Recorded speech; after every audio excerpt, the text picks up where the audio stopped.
Hey guys, it's Phone Arena. Today we're doing our in-depth video comparison between two currently available Android-powered tablets in the market. On one side, we have the $630 Samsung Galaxy Tab. The one we have here is the Verizon variant, but it's pretty much similar in specs with the others. And although it does lack the voice capabilities of the European model, but still it offers all the great things that Android has to bring to the table. And on the other side, we have the Dell Streak, which we checked out recently. It's a 5-inch display going for $550 through Dell, and it has support for AT&T's 3G band. So we'll check out both devices and see what they have to offer as far as features and the Android experience. Seeing that it's positioned to be a tablet, the design of the Samsung Galaxy Tab is pretty typical of what you expect. A completely slate device, very clean looking too. It's constructed out of plastic all around, which is still durable, but it does scratch a little bit. It has the bezel around the device to give it a little bit of character, but nothing really too impressive. It measures in at 0.5 inches thick, which is a little bit thinner, a little bit larger than the 0.39 inch thickness of the Dell Streak. And we've seen people put it in their pockets, back pockets, jacket pockets, but it's still going to be extremely noticeable and difficult to keep it in there.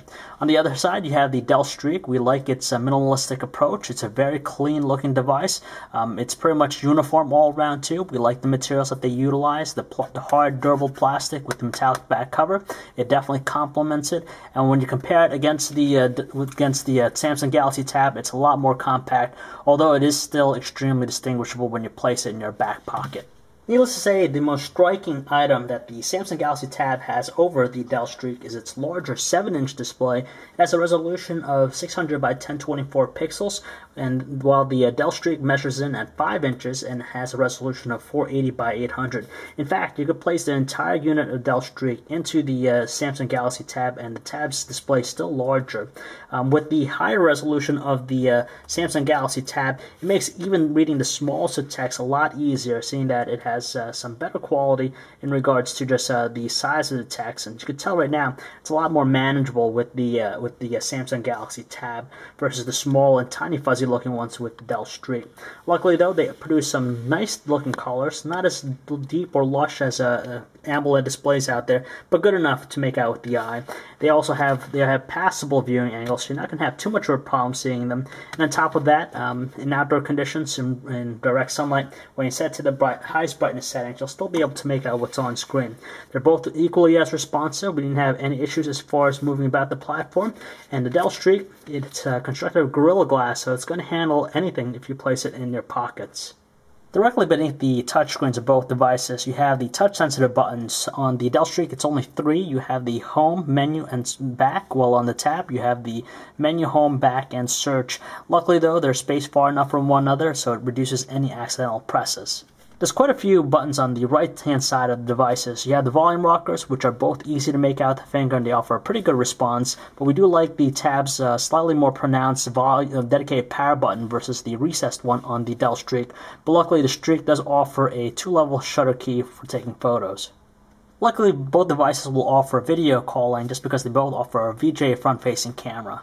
Now, even though we've been spoiled by seeing micro USB ports on most devices nowadays, both the Tab and also Streak offer a proprietary ones. It's found on the left of the Dell Streak, and it's found at the bottom of the Galaxy Tab.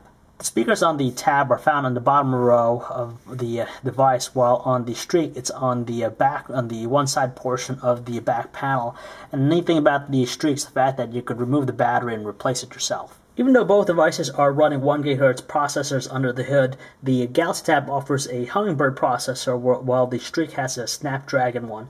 Luckily though, they both exhibit pretty good scrolling rates when you're moving about the home screens here, so there's barely any evidence of any lag or slowdown with either of them. With the Galaxy Tab, it has TouchWiz 3.0 user interface running on top of Android 2.2, which is the latest edition of the platform, offers you the full rich experience. Unfortunately for the Dell Streak, it's still running Android 1.6 and has a slight customized experience. It takes some getting used to, just because like the app panel is located on the top as opposed to the bottom one where it's found on the Galaxy Tab. With the home screen interface, we appreciate the one with the Galaxy Tab just because it enables you to view it both in landscape and in portrait, while on the Dell Streak it's only enabled for a landscape option. On top of that, you have some other features, such as if you do a pinching gesture, you can view all your home panels directly on the Galaxy Tab, and you can have up to 9 different ones versus the strictly 4 with the Dell Streak. When it comes down to messaging, we adore the experience offered by the Galaxy Tab just because it's extremely spacious, especially the portrait style one, and you can easily see what the buttons are. Granted, both are very responsive. You have the swipe option on the Galaxy Tab and even the regular multi-touch keyboard. If you put it in landscape, naturally you're going to get a little bit more space with both, but still, we got to hand it to the Galaxy Tab just because we found ourselves making fewer mistakes with it. The Gmail experience is going to be fantastic on both just because they offer the core essentials, but with the Galaxy Tab, there's a little bit more features, such as the ability to add multiple Gmail accounts.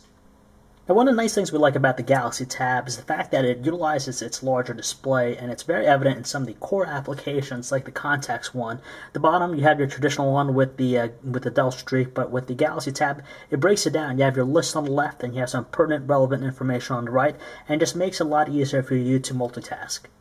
The web browsing experience exhibited by both devices should be more than acceptable for most people. With the Dell Streak, it has Android 1.6, so that means it doesn't have support for Flash 10.1. It does luckily, though, offer multi-touch gestures, but it's not the quickest or most responsive. It manages to load up pages in a timely manner, and as you can tell, scrolling is pretty smooth. On the other hand, you have the Galaxy Tab and has support for Flash 10.1, so it'll load up Flash elements. But unfortunately, scrolling can be a little bit laborious just because it's being slowed down by the Flash content. You'll have pinch to zoom gestures, and with the larger display, it definitely makes for a little bit more conducive web browsing experience over the Dell Streak. We actually prefer the music player interface with the Samsung Galaxy Tab over the Dell Streak just because it has a slightly better looking presentation.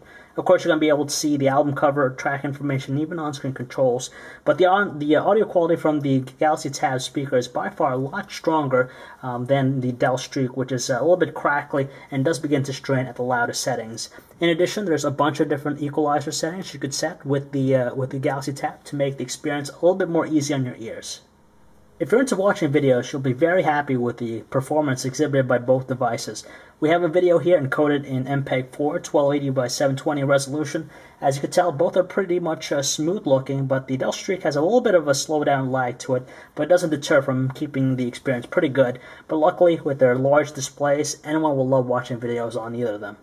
If you happen to be big on taking photos, you're going to want to look at the Dell Streak over the Galaxy Tab just because it produces some sharper looking images, plenty of detail, and accurate looking colors. It's quite evident here in this image. We took it in outdoor conditions, not the sunniest conditions, but still enough lighting. You can tell the greens are a lot better looking and more natural than what's exhibited by the Galaxy Tab, and just a lot more plenty of details captured with it just because it has autofocus as opposed to the fixed one with the Galaxy Tab. Here's a better indication here. If we zoom into the shot with the Streak, you could see a lot of detail. If you continue to zoom in, where you just see nothing but blurriness with the Galaxy Tab. As far as color reproduction, the Streak does a better job. As you could tell, colors jump out a little bit more, and overall, the experience with the Dell Streak is by far superior.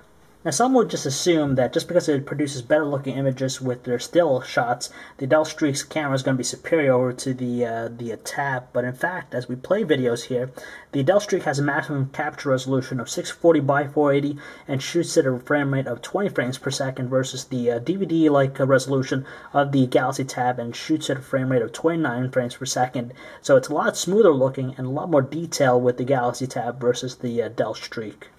The other neat thing about the Dell Streak is that it offers plenty of editing options for your photos as opposed to what's offered on the Samsung Galaxy Tab. Yet another advantage that the Dell Streak has to offer from the onset is the fact that it has the ability to place voice phone calls where the US versions of the Galaxy Tab do not. Luckily, you can still send text messages on the Tab as well as to the Streak, but it's worth noting that the European version of the Tab offers voice calling as well. Battery life is not going to be an issue for either handsets just because in a 10-hour time frame you could use the devices very heavily and battery life is still going to be there. But with the Dell Streak, it has slightly better output. We managed to get 3 days out of it versus the 2 days off the Galaxy Tab.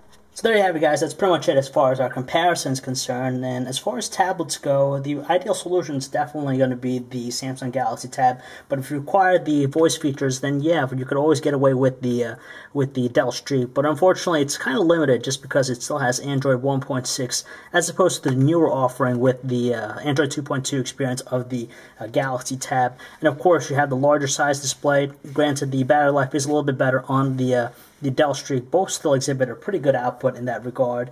So if you're going to be looking for a tablet, we definitely suggest checking out the Samsung Galaxy Tab over the Dell Streak.